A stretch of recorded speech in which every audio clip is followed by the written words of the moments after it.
YouTube, today is a special day because I have finally completed solo queue to champion. As you guys know, I've been doing solo queue to champion for the past month, and it's been a journey. You know, it's been rough for me, you know, because solo queue is tough, but it's been amazing seeing you guys enjoy the series, which I appreciate a lot. It's all the good comments and people really just enjoying the series. I think that Lone Wolf is probably my best form of content on the channel overall, because it includes chat, it includes me, you know, me going through a lot of pain, man, and you guys somehow like to see me suffer. But in today's video, I want to go over 3 things that I learned in every single rank to help you guys kind of get some perspective on what the journey is like, and maybe if you're stuck on one of these, you can use these tips to really claw your way and chip up in the next rank. But without further ado, make sure you guys do check out my stream. As you guys can see, the Twitch shot above there. But what did I learn in Copper? I learned that people crouch too much. A lot of people are crouching and they get instantly headshotted sometimes because people in Copper aim at waist or dick level.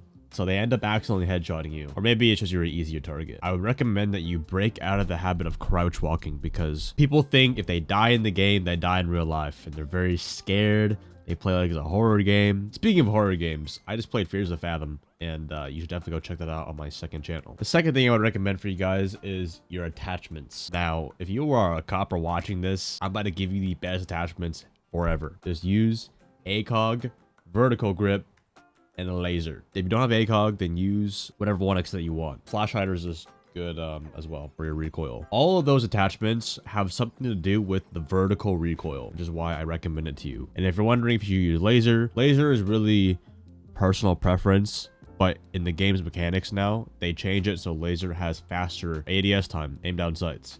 So it's almost like angle grip OG. Other thing I noticed in Copper was that not reinforcing walls between the bomb sites. Now, I know this is a very iconic thing, everyone should know this, but if you're new to the game, or maybe you're just in general, like, tell your teammates to not reinforce in between the objectives. It is literally throwing the round almost. Even if the other team doesn't know what they're doing, it just makes it 10 times harder to defend. Now, moving up to bronze, the first thing I did notice was recoil control. When you can control recoil control, that means it also benefits your movement and it benefits your aim, because your aim is not going everywhere trying to control it, and your movement, you're able to kind of direct your shots a bit better when they're all moving in the same spot, not when it's fucking you're drawing a crime scene around the person, you know, with the tape and shit that people do with the chalk. So what I recommend for you to improve your recoil control is first go to your advanced ADS sensitivities and mess with those. If you struggle controlling it, I recommend using a higher sensitivity so that way you can have more control. And as well, just, you know, use the right attachments. Don't be using suppressor on guns you can't control the recoil on. Second thing I did notice, that this was a universal thing out of all ranks: stop banning Clash. I feel like a fucking broken record when I say this, but the reason why I don't want you guys to ban Clash, yes, she might chalk off you at your HP.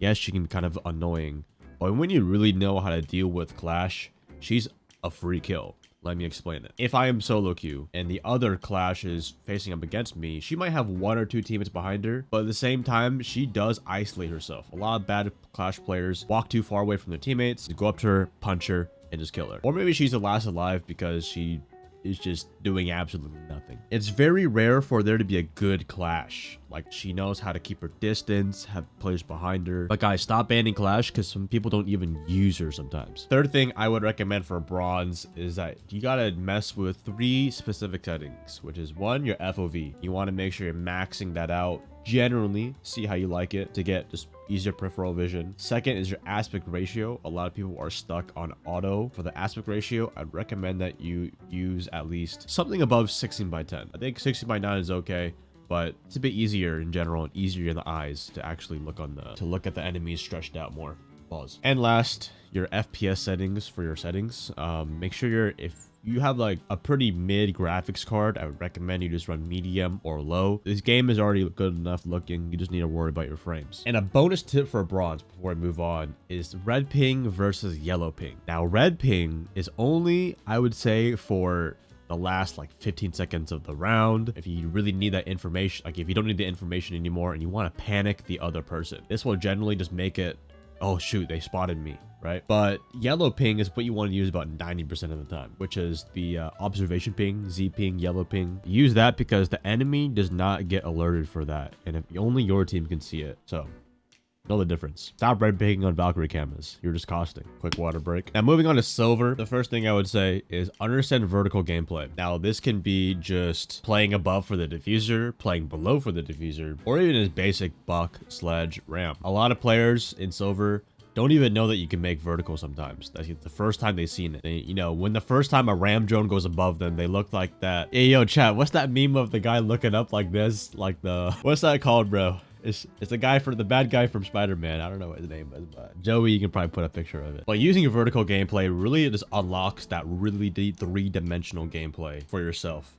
And it almost feels like you just have a secret wormhole to shoot people through. So really utilize your impact grenades, shotgun holes. It will help you out a lot. Second thing I would say for silver is to play more trap operators. Frost, Legion, Capcan, Thorn. Traps provide a lot of great sound cue and provide a lot of presence on the map. This will help lock down those holes in your defense, like flanks, all that kind of stuff. Especially when you're solo queue, you know, I got no teammates. My teammates just be talking about skibbity toilet or something like that. Rain rot. I need some good comms. I need to know if someone's flanking me or not. So Legion is where I would go. Next, I would recommend that you guys attack from more than one angle. Now that you're in silver, everyone kind of like bunches up to like generally the right spot, but we're all just so predictable. It's like trying to just shoot a big herd of fucking sheep, but instead you want to like get their attention somewhere else, and most of the time they're not even paying attention to you. So if you have a lot of players in one area, just go hit it from somewhere else. A different window, a different doorway, different staircase. That will guarantee you at least like one kill on the flank. You're gonna kill one brainless player on the other team. Moving on to gold.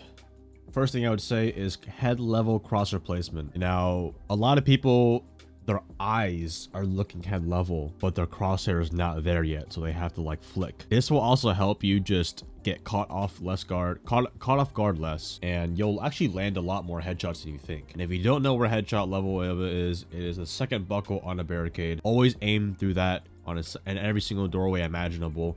I guarantee you're gonna get so many more headshots and better cross replacement. Second thing I would recommend is that drone phase is not phone phase. Listen, fellas, I don't want you fucking scrolling on TikTok, destroying your dopamine receptors just because you can't focus 30 to 40 seconds looking for the bomb site. You're already playing the game, okay?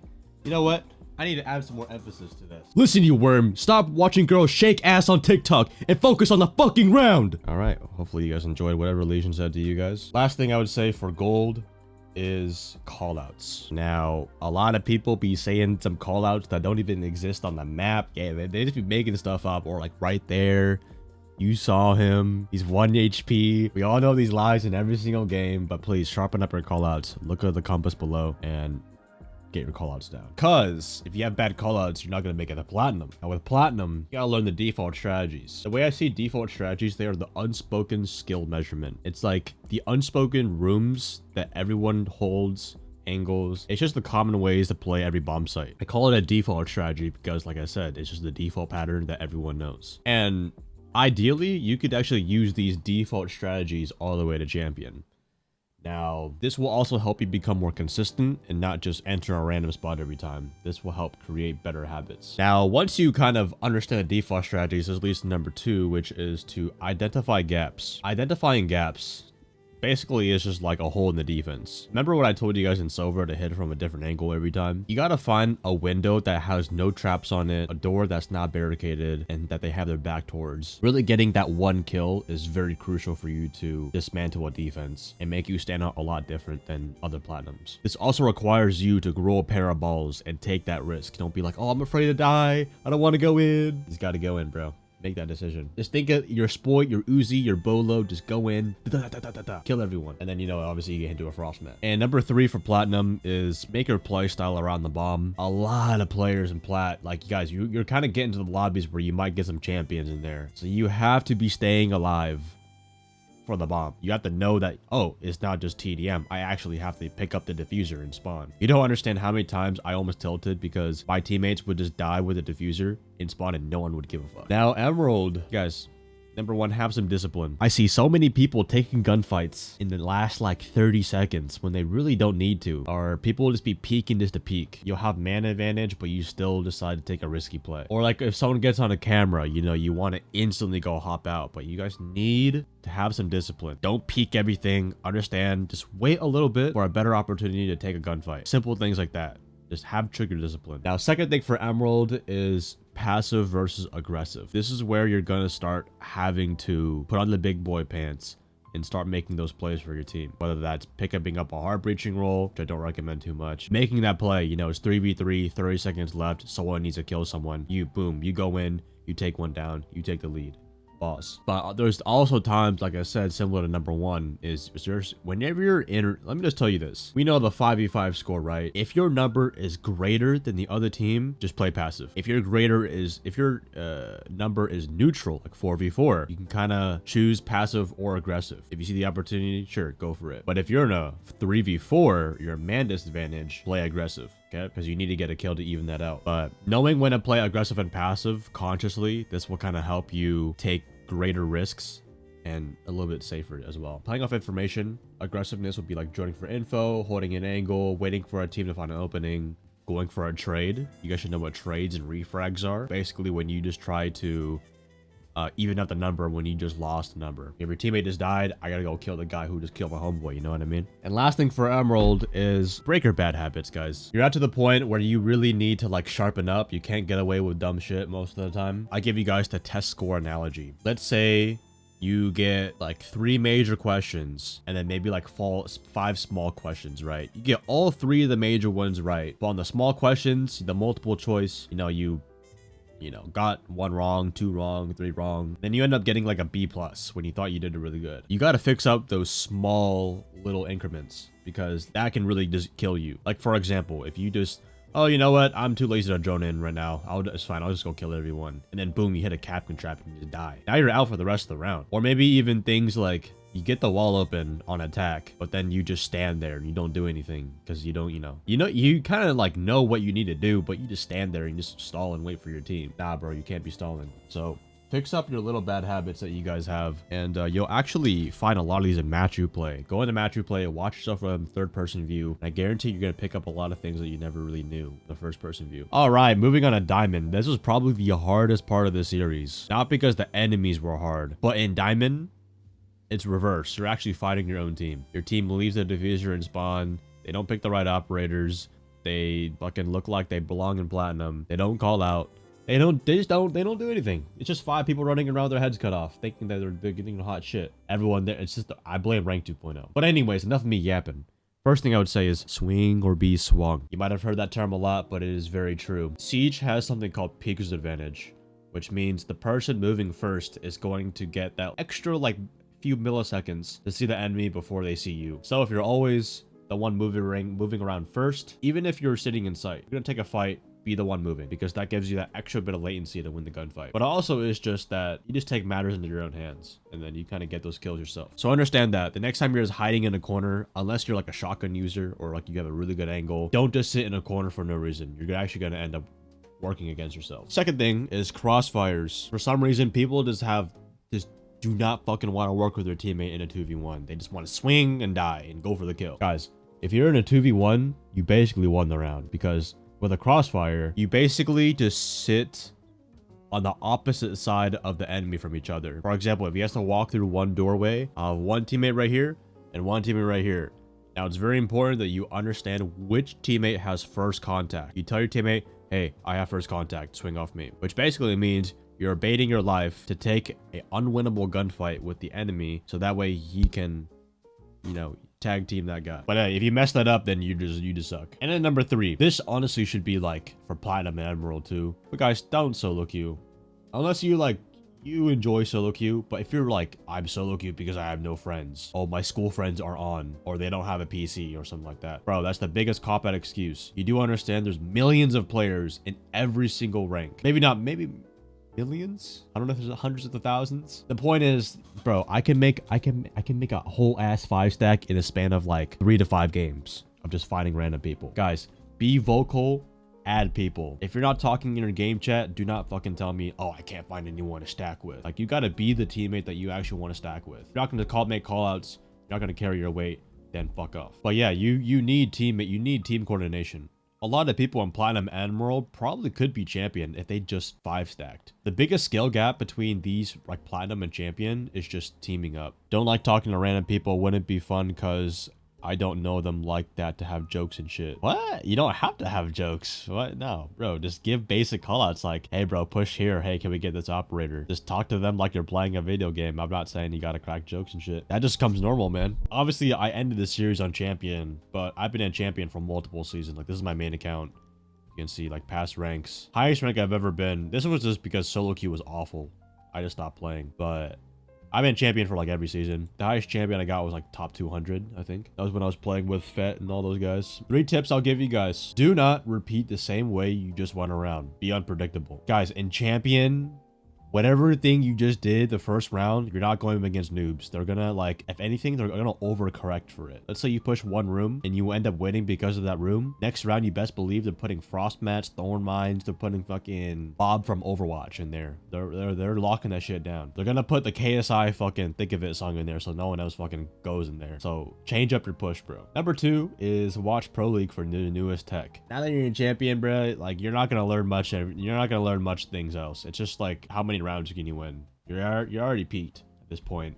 So watch Pro League, look at what attachments or tech, what operators of tech, any other strats. Don't replicate it exactly because that might not work, but just find some little things here and there. And number 3, guys, I mean, this shouldn't be in point, but my generation is doomed. Don't install cheats. If you start to use walls, macros, Zim, Santa's not going to give you a visit this year. Instead, another man in red is going to visit you.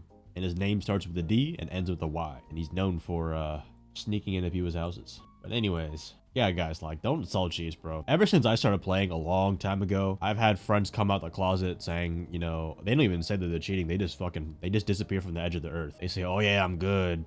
But then the next like week or two, they're like, oh my God, this guy's really good. Ended up being pros one time, remember? And then a week later, a list of them just got all banned because they were wall hacking. But yeah, Zim.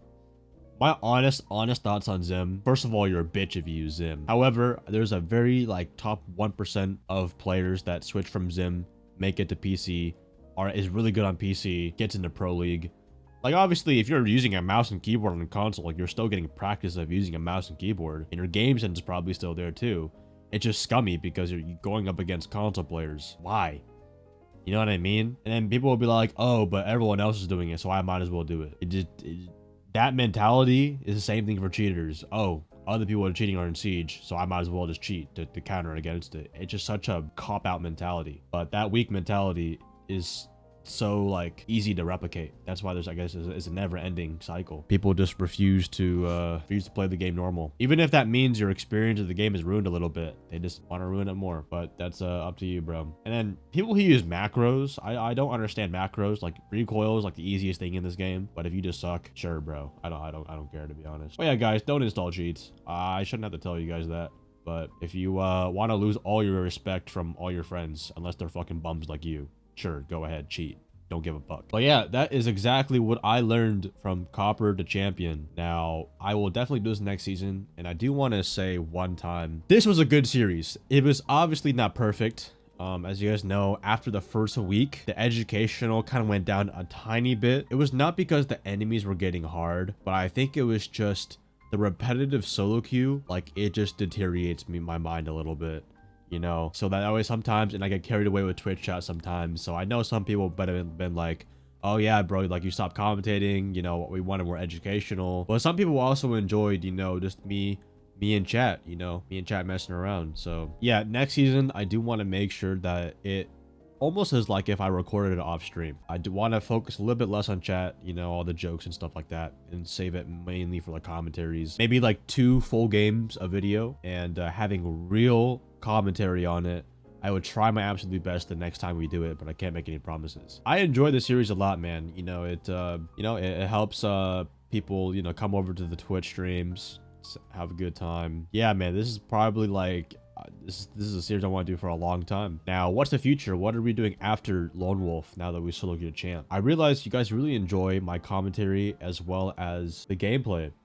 So what I'll be doing is I'll be doing kind of what I normally did, which was 5 stacking. Sometimes I might not have a 5 stack fully, but having a 5 stack and then mainly just focusing the best quality gameplay I can get on stream. And then I'll record the commentary off stream, because I know you guys really like that little segments in between, some context, and then have you guys really just enjoy the gameplay from there. But yeah, I'm going to keep the commentary style videos.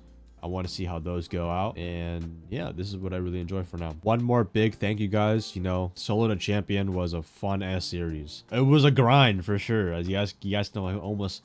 Probably by the time you're watching this, it might be like episode 40 or something like that. I don't know, but yeah, man. Hey, can we get a W in the chat for the whole series, for your guys' self, for watching the videos, and obviously for me completing it? Let's get a W in the chat, though. Yay! Yay! You only hit Emerald, bro. Yeah. Who's gonna tell him, bro? Who's gonna tell him? But anyways, guys, if you're watching on YouTube, like, subscribe, join over to the Twitch streams, and I'll see you guys in the next video. And real quick, wouldn't be a Atheno video if I didn't tell you guys. If you want to get champion instantly, grow your schlong by 2 inches. Free crumble cookie. What do you guys like? A Hellcat will drive to your driveway. A goth Latina big booty mommy will appear at your front door. Yeah, that's what happens when you equip the Athena charm. So guys, get it right now.